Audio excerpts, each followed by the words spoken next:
근래에 아주 인기를 얻었던 의사가 5명이 나오는 드라마에서 한 의사가 의사를 그만두고 카톨릭 신부가 되고 싶어 했습니다. 그러자 어머니와 친구들이 모두 말렸습니다. 말린 이유가 왜 잘나가는 의사를 그만두려고 하느냐라는 경제적이나 신분적 관점이 아니라 의사로서 환자들을 소중히 다루는 그 성품, 그리고 누군가가 그 의사를 사랑하는 사람이 있고 그 의사도 그 사람에 대하여 관심이 있는데 왜 그 마음을 감추려 하느냐라면서 권면하는 장면이었습니다. 그렇게 신부가 되기를 말리면서 한마디를 하는데 아주 의미 있는 대사가 나옵니다. 네가 신부가 되려고 하다가 포기할지라도 하나님은 이해하실 거야 였습니다. 하나님은 이해하실 거야. 극중에서 그 대사를 한 사람이 열성적인 종교인이 아니었고 그렇다고 종교를 혐오하는 사람도 아니었습니다. 그저 고민하는 사람을 설득하려고 하는 말이었는데 일반인이 생각하기에 너무나 평범한, 너무나 당연한 생각을 표현한 겁니다. 하나님이 이해하실 거야. 저는 신앙인이고 목사이지만 성도님들께서 하나님께 무엇을 해야 하는 일과 사람에게 무엇을 해야 하는 일이 겹치면 주로 사람에게 하라라고 권면합니다. 목회를 하면서 혹시 주일에 예배를 드리러 교회를 가야 하는 일과 안 믿는 친척이 결혼식을 해서 예식장에 가야 하는 일이 겹친다, 그러면 저는 주로 친척집 예식장을 가라라고 설교해 왔었습니다. 왜냐하면 하나님이 마음이 더 크시기 때문이요, 하나님이 이해심이 더 많으시기 때문입니다. 지독히 단순하게 하나님은 일요일만 따져도 1년에 52회를 만나실 수 있지만 안 믿는 친척 결혼식은 평생에 한 번, 많으면 2번, 그거예요. 그래서 안 믿는 친척은 자기 결혼식에 오지 않으면 서운해하고 삐질 수 있습니다. 그런데 우리 하나님은 그렇게 속 좁은 분이 아니니, 안 믿는 친척은 이해하지 못해도 우리 하나님은 이해하실 거야. 저는 그게 옳다고 생각합니다. 저는 이렇게 설교하는 것이 그 성도의 신앙을 약화시킬 수도 있다라고 걱정하지 않았습니다. 주일 성수에 대한 기본이 무너지고 믿음을 잃어버릴 수도 있지 않겠나 염려하지도 않았습니다. 도리어 하나님의 긍휼과 자비와 은혜를 체험하는 기회가 될 수 있겠다라고 생각했습니다. 왜냐하면 그동안 성도님들은 온통 하나님을 위해 결단할 것을 요구받았고 교회를 위해 희생할 것을 강요당했고 하나님 나라 신앙을 위해 자신의 삶, 자신의 행복을 포기하라는 수많은 설교를 들었을 것이기 때문입니다. 성도들의 입장을 생각해 보면 하나님의 은혜를 자주 들었는데 은혜를 경험하지 못하고 자비와 긍휼의 하나님에 대해서 배우는데 자비와 긍휼을 체험해 보지 못하고 온유와 사랑의 하나님을 들었는데 신앙생활 중에 그런 하나님을 만나본 경험이 별로 없었을 것이기 때문입니다. 남의 이야기가 아니라 저의 이야기이기도 였습니다. 저희 아버님이 목회를 하셨는데 제가 목회자 가정에서 별로 행복하지 않았었습니다. 가정이 불행했다는 의미가 아니라 하나님이 뭐가 그리 좋은지, 교회가 뭐가 그리 행복한지 별로 실감하지를 못했었다라는 겁니다. 그러다가 제가 신학을 하게 돼서 이제 성경을 읽고 성경을 연구하면서 완전히 달라졌습니다. 성도 입장에서 목회자가 되었다라는 저의 신분이 바뀐 것이 아니라 저의 하나님에 대한 이해가 달라졌습니다. 그동안 배웠던 하나님과는 다른 하나님, 좋으신 하나님, 진짜 은혜로우신 하나님, 참으로 자비와 긍휼이 많으신 하나님을 제가 알게 된 겁니다. 그러면서 그 하나님을 알아갈수록 목회가 하고 싶다, 목회가 하고 싶다라고 마음이 들었습니다. 이 하나님을 설명하고, 이 하나님을 안내하고, 이 하나님을 소개하고, 이 하나님의 은혜와 복을 누리게 하고 싶다라는 마음이 간절했습니다. 그래서 목회를 해서 지금까지 슬기로운 목회 생활을 잘 해오고 있습니다. 그 드라마 마지막 부분에 그 신부가 되고 싶어하는 의사를 좋아하는 여인이 고백 겸 부탁을 합니다. 그 대사가 하나님 말고 제 곁에 있어 주세요 였습니다. 저는 너무 멋있는 대사라고 생각했어요. 사람들마다 자기가 보고 싶은 대로 보고 자기가 듣고 싶은 대로 듣는데, 저는 그 대사를 듣는데 우리 성도님들께 꼭 그 말씀을 한번 해드리고 싶었어요. 신앙 좋다고, 믿음 좋다고, 신실하다고, 충성스럽다고 여겨지는 성도님들에게 그 말씀을 꼭 하고 싶었어요. 교회에서 조금만 믿음 있고 조금만 신앙 좋으면 다 신학교 간다고 합니다. 청년도 신학교 간다고 하고, 집사님도 신학교 간다고 하고, 안수 집사님도 신학교 간다고 하고, 장로님도 신학교 간다고 하고, 그래서 모두 하나님 곁에 있고 싶다고 합니다. 그래서 목사는 넘쳐나서 난리고 좋은 성도는 없어서 난리입니다. 온통 하나님께 잘 보이고 하나님께 충성하고 하나님을 위한다고 하나님 곁에 있고 싶다고 다짐을 합니다. 그러다 보니 정작 사람에게 신실하고 사람에게 자비를 베풀고 사람에게 온유와 양선과 자비와 인내를 행하는 그런 성도가 적습니다. 그래서 저도 성도 여러분께 꼭 부탁을 하고 싶습니다. 하나님 말고 제 곁에 계셔 주세요. 자, 민수기 11장에 두 가지 이야기가 나옵니다. 하나는 음식에 관한 이야기이고 하나는 지도자에 관한 이야기입니다.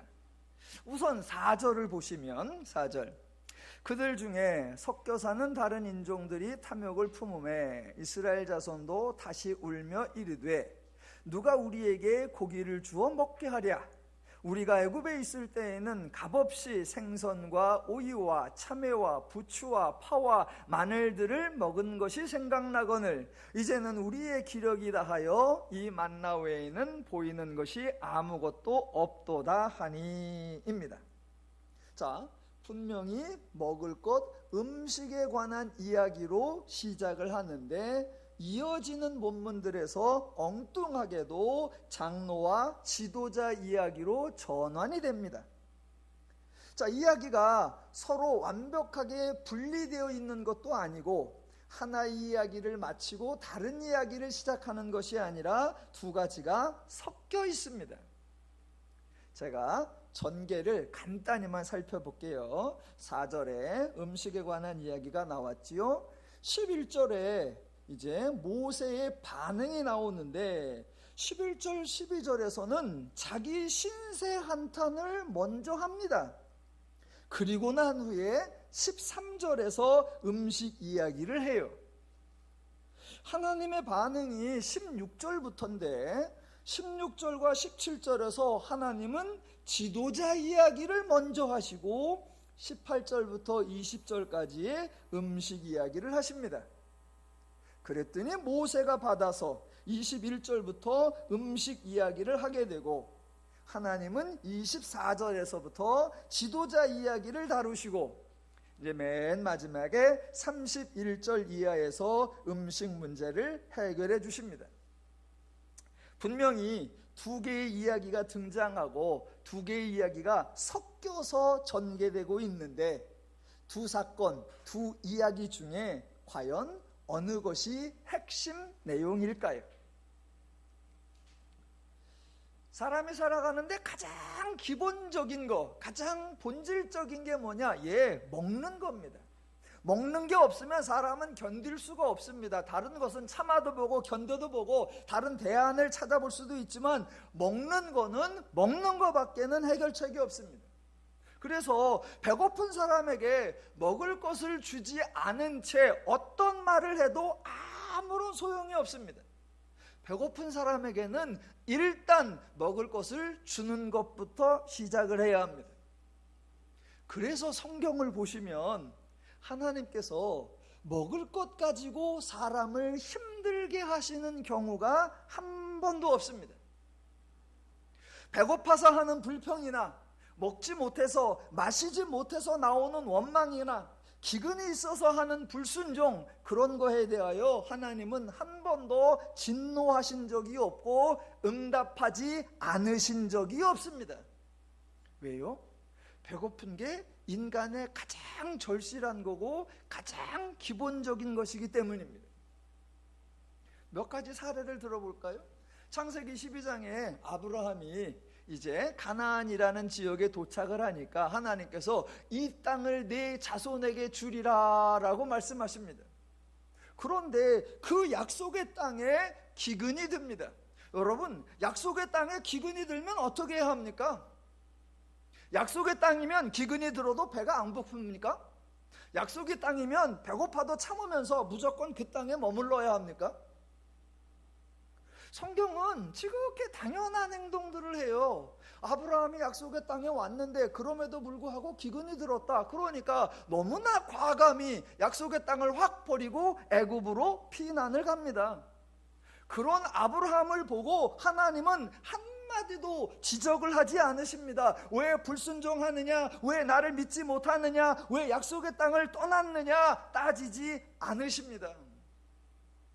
도리어 그렇게 피난 간 아브라함을 도와주십니다. 그래서 아내를 뺏길 만한 위험에서 아내를 보호해 주시고 도리어 바로에게서 양과 소와 노비와 암수 나귀와 낙타를 풍성히 얻어 가지고 나오게 하십니다. 왜? 배고픈 거는 해결해 주셔야 하니까. 출애굽기에서 이스라엘이 출애굽을 하잖아요. 그래서 제일 먼저 하는 게 뭐예요? 마실 물이 없다 불평하고 먹을 것이 없다 투정하지요. 그때 하나님 한마디도 책망치 아니하시고 손수 물을 고쳐주시고 반석을 쳐서 물을 내어주시고 만나를 내려서 음식물을 제공해 주셨습니다. 사사기 시대나 사무엘 시대, 통일 왕정 시대 가보면 온 나라가, 온 백성이 배고파서 원망했다 이런 얘기는 없습니다. 대신 개인적으로 좀 힘들었던 상황이 있습니다. 예를 들면 이런 거예요. 다윗이 골리앗을 무찌른 이후에 사울의 총애를 받았다가 전쟁에서 너무 많이 이기니까 이제 좀 미움을 받습니다. 그래서 다윗이 도망자 신세가 됩니다. 여러분, 도망 다니는 사람이 배부를 리가 없습니다. 하루는 놉이라는 지역에 갔는데 너무나 배가 고픕니다. 그래서 아히멜렉이라고 하는 제사장을 찾아갑니다. 그래서 제사장에게 이렇게 말합니다. 당신의 수중에 무엇이 있나이까? 떡 5덩이나 무엇이나 있는 대로 내 손에 주소서. 그때 제사장이 어떻게 할까요? 성경에 보니까 진설병, 곧 하나님 전에 물려서 하나님 앞에서 물려낸 떡이 있어서 그 떡을 다윗에게 주었다라고 합니다. 하나님께 드려진 이 거룩한 진설병을 너 따위 도망자에게 줄 수 없다라고 외면한 것이 아니라 하나님께 드려진 떡일지라도 배고픈 사람을 위하여는 기꺼이 내어준다. 이게 여호와 신앙의 모습입니다. 더 멋진 장면이 엘리야하고 관련돼서 나오죠. 열왕기상 17장에 하나님이 엘리야의 보내심을 받아 아합한테 가서 내가 말하지 않으면 이제부터는 이슬도 비도 내리지 아니할 거다 그 말을 해놓고는 그리 시냇가에 가서 숨어 있습니다. 숨어 지내는 사람이 먹을 것이 충만할 리가 없지요. 그랬더니 하나님께서 하신 게 뭐예요? 배달을 시켜주세요. 떡과 고기를 배달시켜 주셨다. 배달의 원조도 하나님이십니다. 그때 배달매는 까마귀였습니다. 까마귀. 배고픈 상황 하나님은 단 한 번도 책망하지 아니하시고, 그때 불평하는 거, 그때 짜증내는 거 하나님은 절대로 꾸짖지 않으십니다. 그 사건 후에 열왕기상 19장에서 갈멜산에서 바알 선지자 450명을 죽인 엘리야가 이세벨 왕후가 엘리야를 찾는다는 소리를 듣고 주랭랑을 칩니다. 그렇게 도망을 가다가 여러분 잘 아시는 로뎀나무 아래에서 앉아 있다가 하나님께 차라리 나를 죽여달라고 그래놓고 거기서 잠이 듭니다. 그렇게 잠들 때 여호와의 천사가 엘리야를 찾아와서 깨워요. 깨우면서 뭐라고 하는 줄 아십니까? 일어나라, 일어나서 음식을 먹어라 그래요. 그래서 눈 떠보니까 숯불에 구운 떡과 물 한 병이 있습니다. 지금 엘리야가 하나님 말씀을 전해놓고 왕후가 무서워서 해외로 도망을 가고 있습니다. 하나님이 나타나서 그래놓고도 네가 선지자냐? 그래놓고도 네가 내 종이라고 할 수 있느냐? 아니요. 이제 그만 도망가고 다시 돌아가라. 아니요. 도망을 계속 갈 거예요. 그런데 지치면 안 되잖아. 그래서 숨어있는 사람 먹여요. 그래놓고 먹여서 힘내서 마저 도망가라고 하세요. 이게 하나님의 클래스예요. 우리 하나님은 정말 차이나는 클래스이십니다. 혹시 하나님은 그 아브라함이나 또는 모세나 다윗이나 엘리야나 그렇게 하나님이 부른 사람, 그렇게 특별히 세운 사람만 도와주는 거 아닙니까? 아니요. 평범한 사람도 많이 도와주셨어요. 엘리야 시대 얘기 하나 더 해볼까요? 엘리야가 하루는 이스라엘 지역이 아닌 시돈이라는 나라에 가서 사르밧이라고 하는 지역에서 어느 과부의 집에 갔습니다. 그 집이 너무 가난해서 과부와 아들이 마지막 남은 밀가루를 떡을 만들어서 그거 먹고 죽어야겠다라고 하고 있는 그런 상황이에요. 하나님께서 엘리야를 통하여 그 집에서 통에 가루가 마르지 아니하고 기름병에 기름이 마르지 아니하도록 하나님께서 도와주십니다. 이스라엘 백성 아니어도, 하나님의 사역자 아니어도 절박한 사람에게 하나님이 은혜를 베풀어 주십니다. 엘리사 시대에는 제자들이 있었는데 그 중에 제자가 죽고 아내만 남았는데, 이 제자가 어떻게 했는지 이 남은 아내가 빚쟁이가 되어버렸습니다. 빚을 많이 졌어요. 갚을 방법이 없어서 채권자들이 두 아들을 잡아가려고 합니다. 그 소식을 듣고 하나님께서 엘리사를 통하여 그 집에 많은 그릇을 모으라라고 하고 그릇에 기름을 계속 부어서 모든 그릇에 기름이 가득 차게 하고, 그 기름을 팔아서 빚을 갚고 그 기름을 팔아서 네가 생활을 하라 라고 하나님이 은혜를 베풀어 주십니다. 하나님은 인간이 배고파서 하는 원망과 불평 묻지도 따지지도 아니하고 언제나 도와주십니다. 신학에서도 마찬가지예요. 여러분이 잘 알고 계시는 오병이어 사건, 칠병이어 사건, 모두 배고픈 사람에게 하나님의 은혜를 베풀어 주는 사건입니다. 왜 도시락도 준비하지 않았느냐 탓하지 않으셨고요. 왜 매번 빈손으로 오느냐라고 책망하지 않으셨고요. 왜 떡만 얻어먹고 내 말을 믿지 않느냐라고 핀잔을 주시지도 않았습니다. 그들을 향하여 도리어 내가 생명의 떡이다, 내가 생수다 라고 말씀하시고 돈 없이 값 없이 와서 나의 생수를 마셔라 라고 하십니다.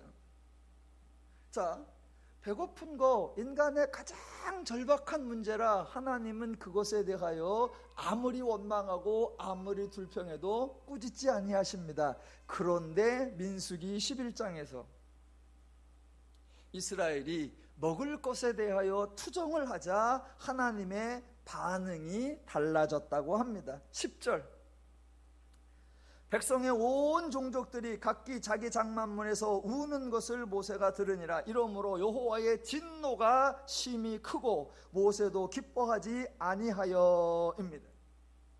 과연 하나님이 음식이나 먹거리에 대하여 불평하는 것, 그것을 들으시고 진노하셨을까요? 저 여러분이 민수기를 보고 있는데요, 민수기가 총 36장까지 있습니다. 36장까지. 그러면 민수기를 이제 어떻게 내용적으로 분리하느냐, 이런 것들이 이제 학자들이 분리를 해요. 어떤 학자들은 민수기에 장소를 중심으로 분리를 합니다. 1장부터 10장까지는 시인의 산 또는 시인의 광야에 머물러 있던 이야기, 그 다음에 11장부터는 출발해서 바란 광야로 들어갑니다. 그래서 바란 광야에서 일어나는 이야기. 이제 30장 넘어가 보면 모압 평야라는 곳에 이스라엘이 도착을 합니다. 그래서 모압 평야에서 발생하는 이야기. 장소적으로 이렇게 구분을 하기도 합니다. 또 어떤 학자들은 세대로 구분을 하기도 해요. 출애굽했던 1세대, 그 사람들의 이야기가 민수기 1장부터 19장까지 나오고, 이제 그 사람들은 죽고 2세대, 광야에서 출생하여 광야에서 자라난 사람들의 이야기, 그 사람들의 이야기가 20장 이하부터 나온다라고 구분을 하기도 합니다. 다 각자의 나름대로 기준을 정해서 이야기를 구분할 수 있습니다. 저는 민수기를 어떻게 나눌까? 민수기를 읽고 또 읽고 읽고 또 읽고 하다가 장소로 나누는 것도 아무런 의미가 없고, 세대로 나누는 것도 아무런 의미가 없고, 민수기는 더 나아가 출애굽부터 여호수아까지는 하나님이 어떻게 인간을 대해 주시는가, 제가 맞다고 그러는 거예요 지금. 자, 하나님이 어떻게 인간을 대해 주시는가, 그와 반대로 죄인들은 여전히 어떻게 행동하는가. 그래서 장소와 상관없고 세대와 상관없이 죄인들은 다양한 죄적 원리들을 드러내고, 하나님은 여전히 하나님의 원리들을 드러내신다. 그 두 가지를 성경이 대조해 주고 있다. 단 죄인들이 어떨 때는 상황에 대한 불평을 하고 어떨 때는 다른 것에 대한 불평을 하고, 불평의 종류가 자꾸 변하는 거다라는 겁니다. 그 전환점이 저는 바로 오늘 민수기 11장이라고 생각을 합니다. 한번 설명을 드려볼게요. 자, 음식 이야기와 지도자 이야기가 섞여 있는데, 아마 음식 이야기가 주제가 아니고 지도자 이야기가 주제인 것 같아요. 그 실타리를 풀어가는 건 4절에 등장하는 모여있는 자들 또는 탐욕을 품은 자들 또는 나머지 백성들까지 다 울면서 불평하게 만든 사람들, 그 사람들이 누구인지를 밝히는 것부터 시작을 해야 합니다. 4절에 저와 여러분 성경에 뭐라고 써 있냐면, 그들 중에 섞여 사는 다른 인종들이라고 돼 있는데, 지난주에 섞여 사는 다른 인종들을 새까맣게 줄을 치고 모인 자들이라고 했습니다. 그러니까 지금 4절에 이스라엘 백성들 중에 어떤 사람들이 모여 있습니다.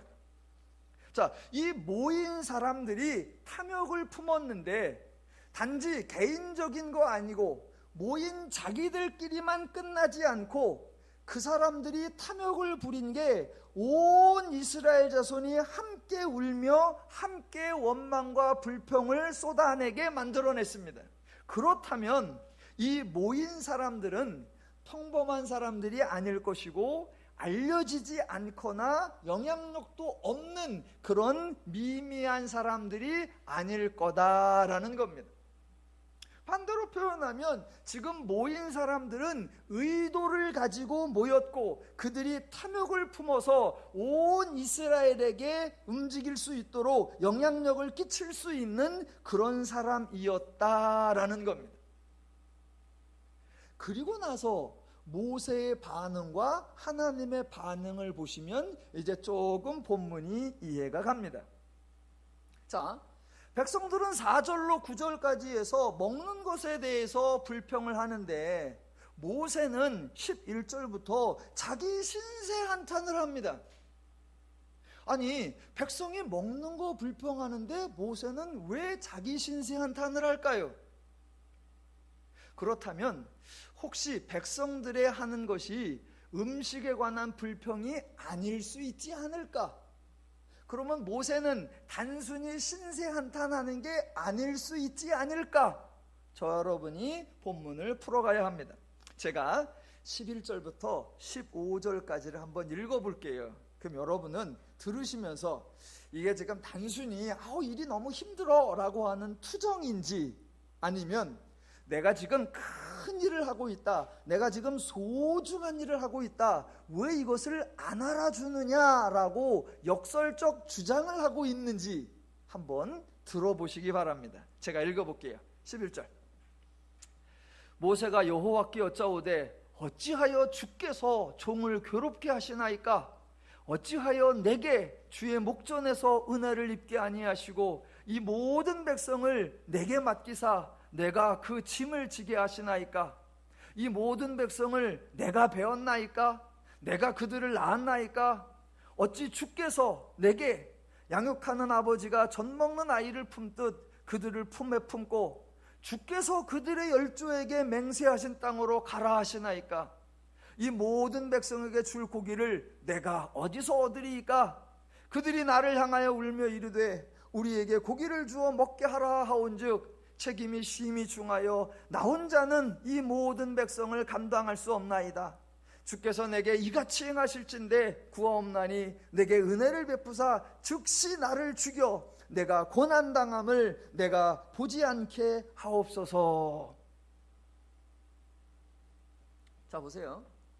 인간이 먹을 것 때문에 불평하는 사람들에게 진노하신 적이 없었는데 이번에는 진노하셨다.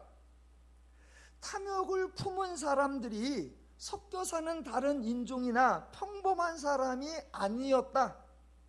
또 모세가 갑자기 자기 사역에 대해 강력하게 어필하고 있다.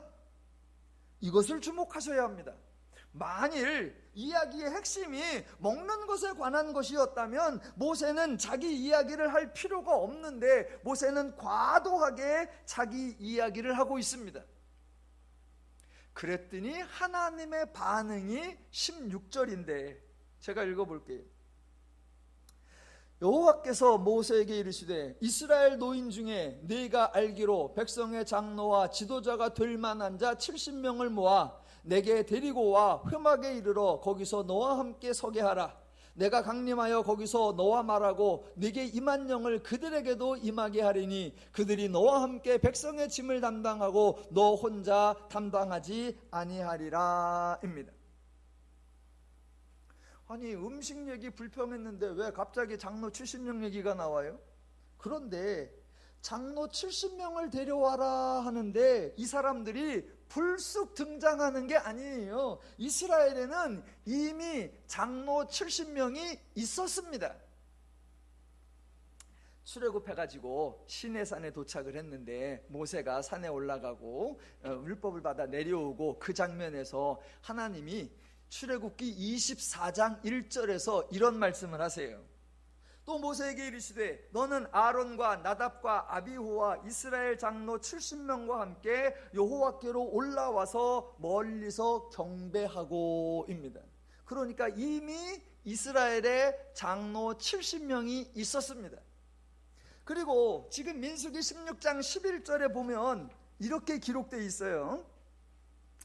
이스라엘 노인 중에 네가 알기로 백성의 장로와 지도자가 될 만한 자 70명이라고 미래형처럼 기록되어 있습니다. 그러나 이거는 미래형이 아니라 현재형 또는 현재 진행형입니다. 즉 앞으로 장차 장로와 지도자가 될 만한 그런 사람들이 아니라 이미 현재 지금 장로와 지도자로 역할을 하고 있는 사람들입니다. 참고적으로 공동번역 성경에는 이렇게 돼 있어요. 너는 이 백성을 지도해 온 장로 70명과 함께 나에게로 오너라 이고요. 새번역 성경은 이스라엘 장로들 가운데서 네가 백성의 장로들 또는 지도자라고 알고 있는 사람들 70명을 나에게 불러 오너라 라고 되어 있습니다. 그러니까 지금 하나님은 새로운 사람 또는 신규자를 데리고 오라고 한 것이 아니라 기존자, 진즉에 세움받아서 지금까지 일하고 있는 장로와 지도자 70명을 불러오라라고 하신 거예요. 그럼 하나님은 왜 갑자기 장로와 지도자 70명을 모으라고 했을까요? 이 사람들은 누구일까요? 지금 민수기 11장의 핵심은 음식에 대하여 불평하고 하나님께서는 화가 나셔가지고 음식을 단순히 주는 게 아니라 아주 이에 질리도록 아주 하여튼간 먹다가 토해라 라고 아주 그냥 엄청나게 세려 붙는 그런 이야기가 전혀 아닙니다. 민수기 11장의 이야기는 모세와 지도자, 모세와 리더, 모세와 장로들의 갈등과 경쟁과 투쟁입니다. 자, 보세요. 이스라엘은 시내산에서 광야로 이동할 수 있는 준비를 다 했습니다. 식량 문제, 하나님이 제공해 주시는 만나 이미 1년 동안 먹고 있고요. 유월절도 행했고 또 인구조사 마쳤고 이동하고 숙박하는 진영 배치 끝났고 하나님의 도움을 요청할 수 있는 나팔도 만들었고 모든 정리 다 끝났습니다. 그래서 10장 11절에서 시내 광야를 출발하여 얼마간 이동하여 바란 광야에 도착했습니다. 하나님의 인도하심을 따라 가고 있으니까 그렇게 하나님만 의지하면서 계속 전진을 하면 이제 곧 가나안에 도착하여 알콩달콩 살 수 있겠다, 그거를 기대하면서 가면 됩니다.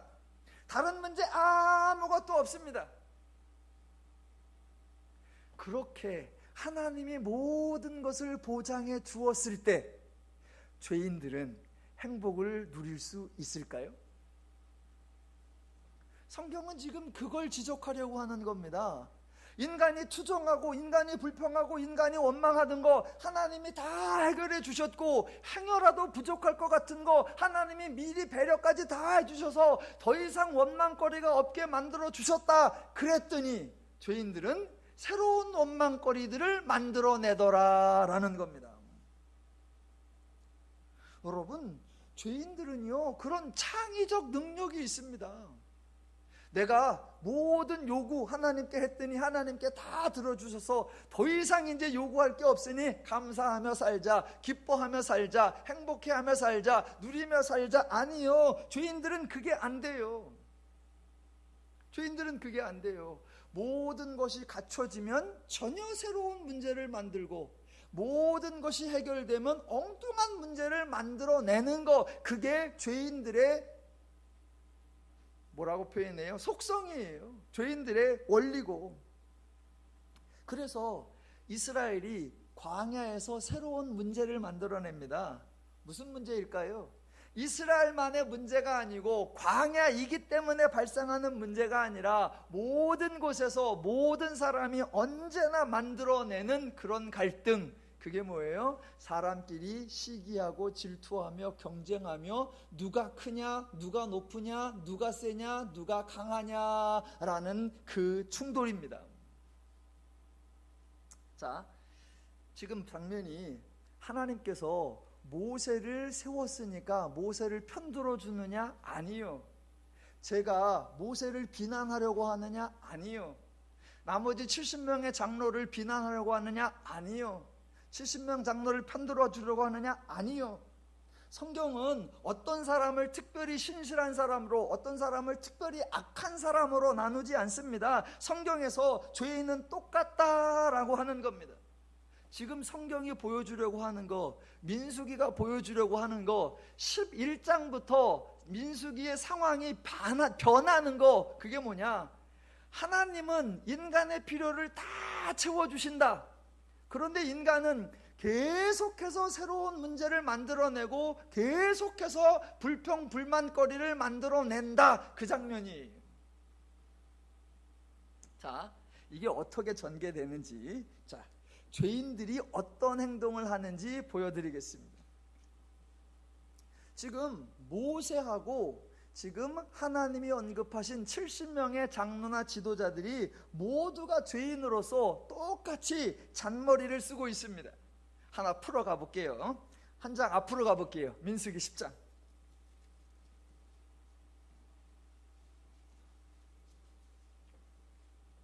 자, 11절을 보시면 둘째 해 둘째 달 20날에 구름이 증거의 장막에서 떠오르매 이스라엘 자손이 시내 광야에서 출발하여 자기 길을 가더니 바란 광야에 구름이 머무니라. 드디어 이제 출발을 했습니다. 그렇게 가는데 29절로 가보세요. 그렇게 광야를 인도해 가면은 하나님이 인도하시는 대로 구름 기둥 따라 불 기둥 따라 가면 되는데 느닷없이 모세가 이상한 말을 합니다. 그게 29절. 모세가 모세의 장인 미디안 사람 르우엘의 아들 호밥에게 이르되 여호와께서 주마하신 곳으로 우리가 행진하나니 우리와 동행하자. 그리하면 선대하리라.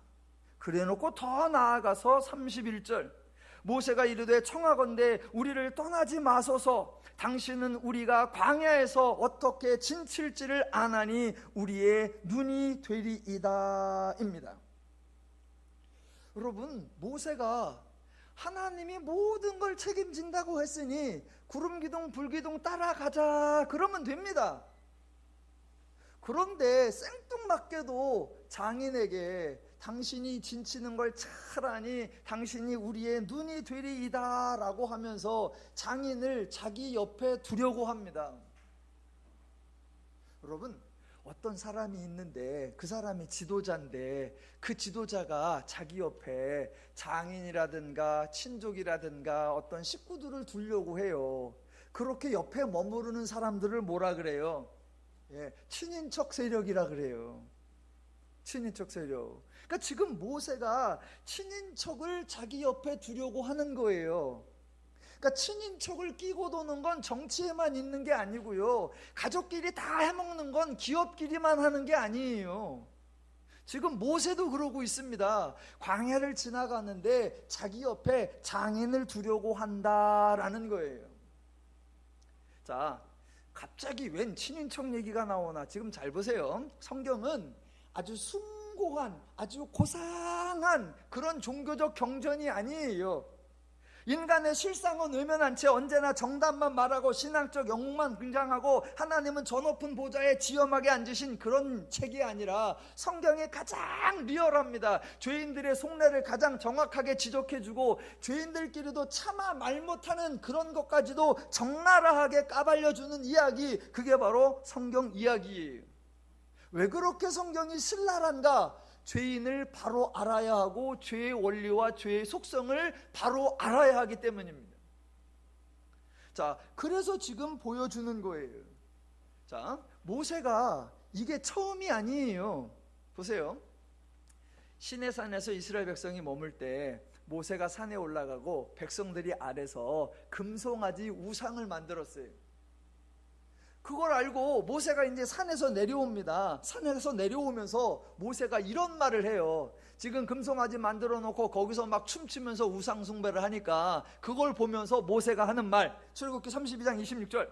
이에 모세가 진문에 서서 이르되 누구든지 여호와의 편에 있는 자는 내게로 다 나오라. 자, 그랬더니 여호와의 편에 있는 자는 나와라 그랬더니 나온 사람들이 있어요. 누가 나왔게요? 26절 후반부에 보니까 여호와의 편에 있는 자는 나와라 그랬더니 레위 자손이 다 모여 그에게 가는지라입니다. 모세가 어느 지파예요? 레위 지파. 다 모여라 그랬더니 누가 모였어요? 레위 지파. 그러니까 모세가 지금 백성들을 다스리려고 여호와의 편에 섰는 자 모여라 그러니까 요새의 친족이 다 모인 거예요. 모세에. 그 이야기가 민수기 10장에 가서 모세가 자기 옆에 자기를 가장 잘 보호해 줄 수 있는 사람을 하나 두려고 하는 거예요. 그게 누구다? 장인. 예, 지금 전혀 새로운 일이 아닙니다. 성경에요, 이런 얘기 자주 나와요. 다윗이 처음에 왕이 되는데 온 이스라엘의 왕이 되지 않습니다. 처음엔 누구만의 왕이 돼요? 다윗이 속한 유다 지파의 왕만 돼요. 그 생활을 7년을 합니다. 그리하여 이제 사울이 속한 베냐민 지파가 다 좀 소멸되니까 그때사 다윗이 온 이스라엘의 왕이 돼요. 그런데 더 재미난 건 온 이스라엘의 왕이 되었는데 아들 압살롬이 반역을 합니다. 그러니까 냅다 도망을 갔다가 압살롬이 이제 죽었다는 소식을 듣고 돌아옵니다. 그렇게 돌아올 때 다윗이 온 이스라엘의 왕인데 돌아오기 전에 신하를 하나 보냅니다. 누구한테 보내냐면 다윗이 속한 유다 지파 장로들에게. 그러면서 뭐라고 하냐면, 야 유다 지파야, 너하고 나 왕하고는 한 혈육 한 고륙이 아니냐. 그러니까 왕이 궁으로 환궁하는 이 일에 우리 유다 지파가 앞장을 서야 되지 않냐. 그래야 우리 지파의 세력이 강해지지 않냐. 그 음모를 누가 꾸민다고요? 온 이스라엘의 왕 다윗이요. 그러니까 광야에서 모세가 친족 세력을 옆에 두려고 하는 거나 다윗이 자기 지파를 더 강력하게 하려고 하는 거나 언제나 어느 장소에서나 늘 있는 모양새예요. 사도행전에 가도 그 얘기 나오잖아요. 사도행전에 가도 헬라파 유대인과 히브리파 유대인들이 서로 교회에서 갈등을 했다라고 나오고요. 또 고린도 교회에서는 아볼로파, 게바파, 바울파, 심지어는 그리스도파, 그래서 파벌 싸움 나오는 거고 친족 싸움 나오는 거고 어디에나 있는 거예요.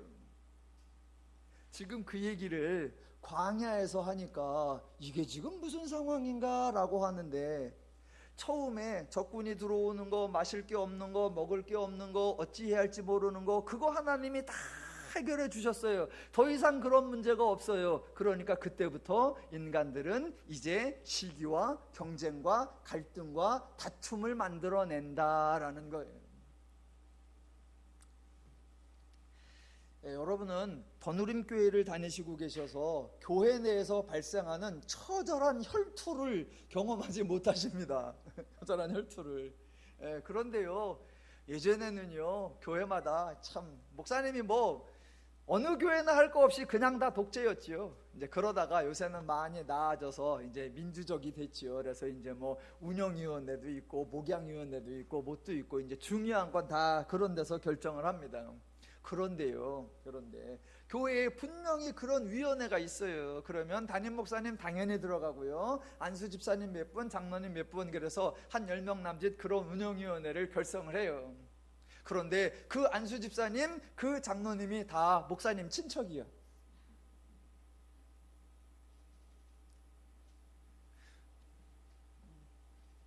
댕겨보셔요. 저희 아버님도 목회를 하셨는데요, 많이 모일 때는 한 200명 정도 모였었는데, 그때 저희 아버님 목회하시던 교회에 저희 친척이 30명이 넘었어요. 친척이. 청년회 회장 우리 사촌형, 성가대 지휘자 우리 사촌형, 학생부 전도사 나, 여전도 회장 우리 고모. 다 친척이요. 그래서 교회의 가장 중요한 결정은 우리 친척끼리 모이면 다 돼. 그래서 어느 날 그냥 작은아버지네 큰아버지네 고모님네 이렇게 갔다가 밥 먹다 말고 이런 거 하자. 그럼 오케이, 그럼 끝났어. 다음 주에 교회 가서 통과 의례만 하면 돼. 저희 아버님 교회도 그랬고요. 제가 아버님 주변에 목회하는 분들 보니까 그런 거 너무너무 많이 봤어요. 너무 많이 봤어요.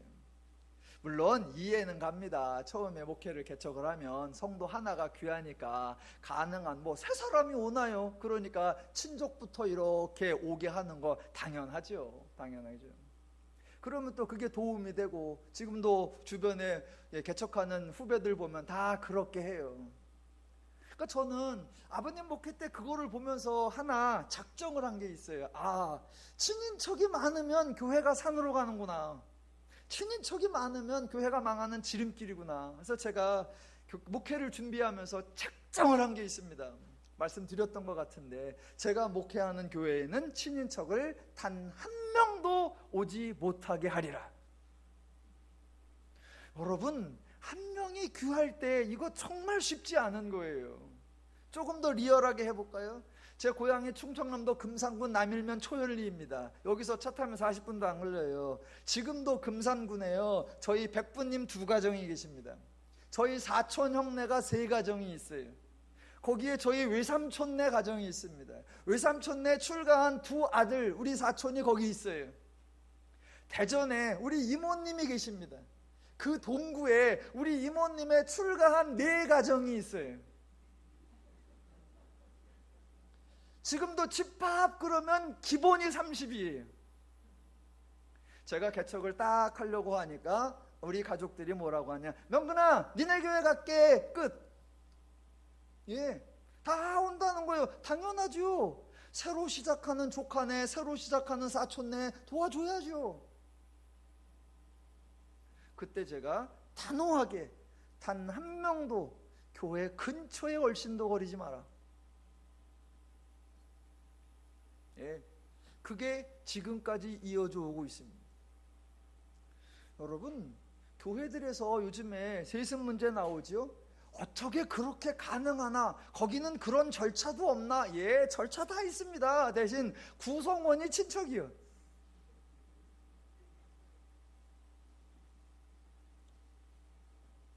자, 지금 보세요. 이 얘기가 오늘날 얘기뿐만 아니라 모세 시대부터 이미 3000년 전부터 어느 시대에나 어느 인간이나 어느 상황이나 똑같은 죄인들의 그런 교활한 심리가 계속 반복되고 있다라는 겁니다.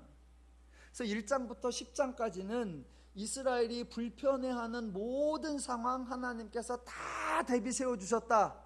그랬더니 이제 그런 불평 대신에 이스라엘이 전혀 엉뚱한, 전혀 필요하지도 않은 그런 갈등과 경쟁과 분열과 다툼을 하더라라는 얘기가 11장부터 나오는 거예요. 자, 그러니까 다시 한번 보세요. 민수기 10장에서 모세가 자기 장인을 옆에 두려고 하는 그런 시도를 했습니다. 그랬더니 바로 11장이 나오는 거예요. 11장에서 지도자들의 반격이 나오는 겁니다. 그게 4절에 뭐라고 나와 있어요? 본문에는 그들 중에 섞여 사는 다른 인종들인데, 섞여 사는 다른 인종이 아니라 뭐라고요? 모인 자들이에요. 그 모인 자들이 누구라고요? 70명의 장로와 지도자들인 겁니다. 그러니까 모세가 장인을 끌어들이려고 하자마자 70명의 장로와 지도자들이 그들이 모여서 그들이 탐욕을 품고 그들이 다 모세에게 반기를 드는 겁니다. 그런데 겉으로는 뭐라고 해요? 만나가 지겹다, 고기가 먹고 싶다, 야채와 부추와 마늘과 오이가 먹고 싶다 라고 하면서 백성들을 선동해서 불평을 만들어내는 겁니다. 모세가 딱 봤습니다. 누가 모였다? 장로와 지도자들 70명이 모여서 백성들을 선동하면서 그동안 모든 문제가 해결됐는데 먹거리 문제를 다시 들고 나온다. 그걸 딱 보자마자 모세가 알아차리는 겁니다. 이거는 지금 먹는 거에 대한 불평이 아니라 모세의 리더십, 모세의 지도력, 모세의 권위에 대한 도전이구나 라고 알아차리는 거예요. 어떻게 알아차려요? 자기도 똑같은 짓을 했으니까. 그 모세는 자기 친족을 세우려고 하니까 그거에 반기를 들어서 지도자나 모세들은 또 장로들은 모세에게 도전을 하려고 그러고 나오는 거예요. 자, 그래서 4절 이하에 음식에 대한 불평이 나오는데 모세는 11절 이하에서 음식 얘기를 먼저 하는 게 아니라 하나님께 어찌하여 나를 괴롭게 하시나이까, 내가 그 짐을 혼자 지게 하시나이까 라고 외쳐대는 거예요. 지금 왜? 내가 지금 얼마나 큰 일을 하고 있는지, 내가 지금 얼마나 중요한 일을 하고 있는지, 내가 저따위 70명의 장로나 지도자들은 얼마나 급이 다르고 얼마나 차원이 다르고 얼마나 레벨이 다른지 이거 알아주셔야 하잖아요 라고 말하는 거예요. 혹시 아니 뭐 만나 얘기하다가 갑자기 친족 얘기가 나오고 지도자하고 갈등 얘기가 나와, 이게 그런 살벌한 권력 충돌 얘기일까 의심하실 수 있습니다. 예, 아주 바람직한 성경 연구 자세예요. 그런데요, 조금만 힌트를 더 드려볼게요. 11장에서 이런 얘기가 나오잖아요. 12장으로 한번 가볼게요. 다음 주에 할 건데 오늘 맛보기만. 12장 1절. 모세가 구수 여자를 취하였더니 그 구수 여자를 취하였으므로 미리암과 아론이 모세를 비방하니라. 이번엔 누구의 갈등이에요? 형제 간의 갈등, 형제와 자매의 갈등입니다. 무슨 갈등? 2절. 그들이 이르되 여호와께서 모세와만 말씀하셨느냐 우리와도 말씀하지 아니하셨느냐. 모세, 너 왜 혼자 잘난 척하고 너 왜 혼자 모세 리더력을 지휘권을 쓰려고 해? 그 다툼이, 그동안은 이런 다툼이 안 일어나요. 왜? 배고픈 게 급하니까, 목마른 게 급하니까. 그런데 그런 거 다 해결이 됐거든요. 더 이상 그런 건 불평할 게 없거든요. 그러니까 그때부터 뭐 한다? 왜 너만 잘난 척해? 70명의 지도자와 모세의 갈등이 12장에서 형제 간의 갈등, 형제와 자매 간의 갈등으로 나옵니다. 그러더니 16장으로 가볼까요? 재밌어요. 민수기를 한 번이라도 빠지시면 그만큼 손해예요. 16장 정말 재밌습니다. 레위 증손. 자, 레위의 증손입니다. 레위 누가 속한 지파다? 모세가 속한 지파입니다. 그런데 레위의 증손 고핫의 손자 이스라엘의 아들 고라와 르우벤 자손 엘리압의 아들 다단과 아비람과 벨렛의 아들 온이 당을 짓고 이스라엘 자손 총회에서 택함을 받은 자 곧 회중 가운데서 이름 있는 지휘관 250명과 함께 일어나서 모세를 거스르니라. 이번엔 누가요? 모세가 속한 레위 지파인데 자기 지파가 르우벤 지파하고 연합을 해서 모세를 치는 거예요. 왜 쳐요? 그게 3절. 그들이 모여서 모세와 아론을 거슬러 그들에게 이르되 너희가 분수에 지나도다. 회중이 다 각각 거룩하고 여호와께서 그들 중에 계시거늘 너희가 어찌하여 여호와의 총회 위에 스스로 높아지려느냐. 왜 너희만 잘난 척해? 왜 너희만 센 척해? 왜 너희만 권세를 부리는 거야? 모세가 그런 적이 없어요. 그런데 사람들은, 그런데 죄인들은 이렇게 한다라는 거예요. 이렇게 한다. 여러분, 이게 성경에만 나오는 게 아니고 여러분의 직장에서 맨날 겪는 거잖아요. 직장이 조금만 어려우면 뭐라 그래요? 노사가 화합해서 이번 위기를 잘 극복합시다. 그래서 극복을 쫙 했어요. 그러니까 이제 노사가 화합해서 잘 나가면 좋죠? 아니죠. 그때부터는 뭐예요? 노사가 싸움하고, 그 다음엔 노와 노가 싸움하고, 차와 사가 싸움하고. 예, 그거 모든 것에 반복되는 거예요.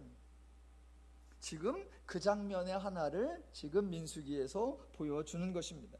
자, 그때 하나님의 반응. 자, 11절 이하에서 모세의 처절한 절규를 들으셨어요. 그러면 모세의 권위를 세워주고 장로들을 책망할까요? 아니면 모세가 친인척을 끼고 도는 거 책망하고 대신 장로들과 지도자 세워줄까요? 전혀 다릅니다. 왜요? 모세와 장로들, 모세와 지도자들 모두가 똑같은 죄인이에요. 하나님은 모세가 있으면 일을 믿고 시킬 수 있느냐? 아니요, 상관없습니다. 아니, 70명이 있으면 이제 훨씬 더 하나님의 일이 수월하게 되느냐? 아니요, 그것도 아무 상관없습니다. 이스라엘 전체는 모세든 장로든 지도자든 온 백성이든 다 같이 하나님을 신뢰하며 하나님을 믿고 따라가면 그것으로 충분합니다. 그래서 하나님이 내리신 조치가 17절이에요. 탐욕을 품고 모여서 백성들을 선동한 70명의 장로와 지도자들 다 모아놓습니다. 그리고서 하시는 말씀 17절. 내가 강림하여 거기서 너와 말하고 내게 임한 영을 그들에게도 임하게 하리니 그들이 너와 함께 백성의 짐을 담당하고 너 혼자 담당하지 아니하리라. 밑줄을 어디다 쳐야 돼요? 영. 성경에 여호와의 영이 등장합니다. 왜 등장해요? 이것은 사람으로 되지 아니하고 사람의 능력으로, 사람의 자격으로, 사람의 수단으로, 사람의 방법으로 되는 것이 아니라 누가 하신다? 하나님이 하신다라는 겁니다. 모세야, 너의 너됨도 너의 자격, 너의 특징이 아니라 하나님이었고 70명도 그들의 특징과 그들의 자격이 아니라 하나님이고, 모세 혼자 하면 힘들고 70명이 하면 수월하다 아니고, 혼자 하든 70명이 하든 무조건 이 모든 역사 누가 한다? 하나님이 하신다는 것을 알아라 라는 겁니다. 그런데 모세의 헛발질이 한번 등장해요. 모세의 헛발질. 그게 이제 하나님께서 고기를 주겠다라고 하니까 21절, 나와 함께 있는 이 백성의 보행자가 60만 명이 온데 주의 말씀이 한 달 동안 고기를 주어 먹게 하겠다 하시오니 그들을 위하여 양떼와 소떼를 잡은들 조카오며 바다의 모든 고기를 모은들 조카오리까. 예, 성경이 이 이야기를 끼워 놓는 거예요. 왜? 모세는 여전히 자기가 아는 방법만, 자기가 할 수 있는 방법만 하고 있다. 그러나 이 모든 거 누가 하신다? 하나님이 하신다라고 하는 거죠. 그래서 하나님께서 23절, 여호와께서 모세에게 이르시되 여호와의 손이 짧으냐? 내가 이제 내 말이 네게 응하는 여부를 보리라. 예, 자 보세요. 하나님이 모세 자격이 있기 때문이 아니라 하나님이 하시니까 영을 주었어요. 70명 그들의 능력이 있기 때문이 아니라 하나님이 하신다라는 걸 보여주기 위해서 하나님의 영을 주었습니다. 여러분, 하나님의 영이 누구에게 임해요? 아무에게나. 그 사람에게 왜 임합니까? 그냥 그걸 보여주는 게 그 다음에 나오는 거예요. 70명 모아라 그랬더니 68명이 성막에 모였습니다. 그런데 2명은 안 모였어요. 안 모인 건 모이라는 말씀에 불순종하는 거예요. 그렇게 불순종하는 자, 그렇게 대적하는 자에게 영이 임해야 된다, 안 임해야 된다? 그런데 임해요. 임해. 나머지 68명은 이름도 안 나오는데 그 2명은 이름이 나와요. 엘닷과 메닷. 유명해지려면 좀 튀세요. 그렇게 하니까 또 사람들이 모세에게 막 쫓아왔습니다. 저기요 모세요, 지금요 진영에 있는 2사람이요 영이 임해가지고 막 예언을 하고 그래요 라고 합니다. 그랬더니 또 하나 아주 재밌어요. 성경이 너무너무 재밌어요. 자, 그 중에 28절 이제 마무리입니다. 택한 자 중 한 사람 곧 모세를 섬기는 눈의 아들 여호수아가 말하여 이르되 내 주 모세여 그들을 말리소서입니다. 그러니까 모세를 이렇게 시종드는 사람, 이런 걸 뭐라 그래요? 측근. 예. 모세가 장인을 옆에 두려고 합니다. 뭐라고 한다? 친인척. 자기의 수종드는 사람이 모세 편을 든다. 뭐라 그래요? 측근이요. 그러니까 여호수아가 마치 모세를 편들고 모세를 높여주려는 것처럼 이렇게 합니다. 하나님이 지금 70인의 영을 이렇게 임하게 하시는 거를 모세가 이렇게 보면서 아, 이게 참 나의 어리석음이었구나 라고 깨달아요. 그래서 모세가 하는 말 29절, 모세가 그에게 이르되 내가 나를 두고 시기하느냐? 여호와께서 그의 영을 그의 모든 백성에게 주사 다 선지자가 되게 하시기를 원하노라입니다.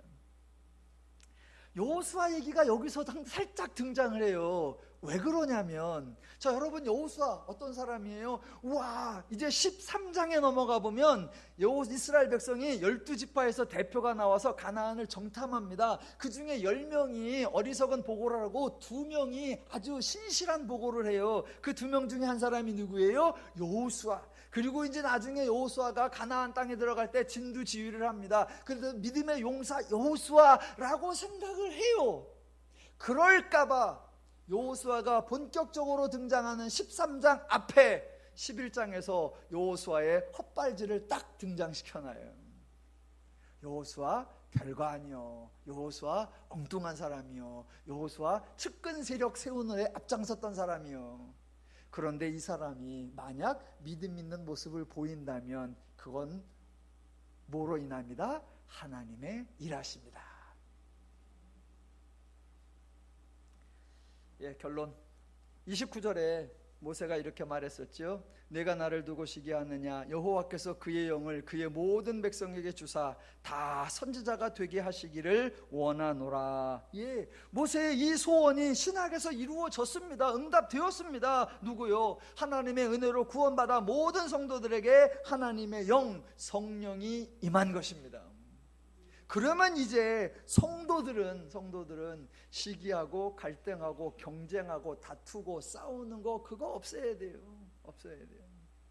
나에게 어떤 능력이 있고 어떤 재능이 있고 어떤 은사가 있다. 그럼 그것이 교만의 도구로 쓰이는 것이 아니라 하나님이 모두를 유익하게 하려 이때를 위하여 나를 세우셨구나 라고 알고 하나님의 보냄받은 자의 역할을 하는 것, 그게 성도의 모습인 줄로 믿습니다.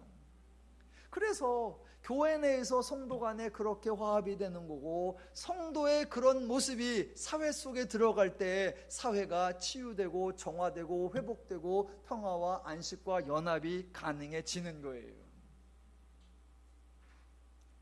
민수기 11장은 하나님이 모든 것을 준비했을 때 드디어 인간들이 새로운 갈등과 다툼을 만들어내는 모습을 보여주기 시작하고, 그 와중에 하나님의 영으로, 하나님의 마음으로, 하나님의 심정으로 해야 된다라는 걸 설명해 주는 겁니다.